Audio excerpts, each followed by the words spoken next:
ಭಾರತದ ಒಟ್ಟಾರೆ 9 ರಾಜ್ಯಗಳು ಸೇರಿ ಹಿಂದಿ ಭಾಷೆಗೆ 12 ಜ್ಞಾನಪೀಠ ಪ್ರಶಸ್ತಿ ಬಂದಿದೆ. ಆದರೆ ನಮ್ಮ ಕರ್ನಾಟಕದ ಒಂದೇ ರಾಜ್ಯಕ್ಕೆ 8 ಜ್ಞಾನಪೀಠ ಪ್ರಶಸ್ತಿ ಬಂದಿದೆ.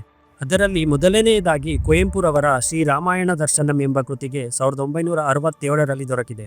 ಎರಡನೆಯದಾಗಿ ದ ರಾ ಬೇಂದ್ರೆಯವರ ನಾಲ್ಕು ತಂತಿ ಎಂಬ ಕೃತಿಗೆ 1973ರಲ್ಲಿ ದೊರಕಿದೆ.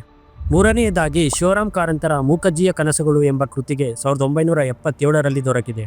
ನಾಲ್ಕನೆಯದಾಗಿ ಮಾಸ್ತಿ ವೆಂಕಟೇಶ ಅಯ್ಯಂಗರ್ ಅವರ ಚಿಕ್ಕ ವೀರ ರಾಜೇಂದ್ರ ಎಂಬ ಕೃತಿಗೆ 1983ರಲ್ಲಿ ದೊರಕಿದೆ.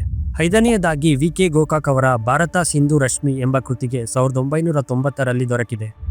ಆರನೆಯದಾಗಿ ಯು ಆರ್ ಅನಂತಮೂರ್ತಿ ಅವರ ಕನ್ನಡ ಸಮಗ್ರ ಸಾಹಿತ್ಯ ಕೊಡುಗೆಗೆ 1994ರಲ್ಲಿ ದೊರಕಿದೆ. ಏಳನೆಯದಾಗಿ ಗಿರೀಶ್ ಕಾರ್ನಾಡ್ ಅವರ ಕನ್ನಡ ಸಮಗ್ರ ಸಾಹಿತ್ಯ ಕೊಡುಗೆಗೆ 1998ರಲ್ಲಿ ದೊರಕಿದೆ. ಕೊನೆಯದಾಗಿ ಚಂದ್ರಶೇಖರ ಕಂಬಾರ್ ಅವರಿಗೆ ಅವರ ಕನ್ನಡ ಸಮಗ್ರ ಸಾಹಿತ್ಯ ಕೊಡುಗೆಗೆ 2010ರಲ್ಲಿ ದೊರಕಿದೆ. ಈ ರೀಲ್ನ ಹೆಚ್ಚಾಗಿ ಶೇರ್ ಮಾಡಿ ಹಾಗೂ ನಮ್ಮ ಸಾಹಿತ್ಯದ ಸಾಧನೆಯನ್ನು ಸಾರಿ ಹೇಳಿ. ಇದೇ ರೀತಿ ಇನ್ನೂ ಹೆಚ್ಚಿನ ಕಂಟೆಂಟ್ಗಳಿಗಾಗಿ ಫಾಲೋ ಮಾಡಿ ಗೋ ಕನ್ನಡಿಗ.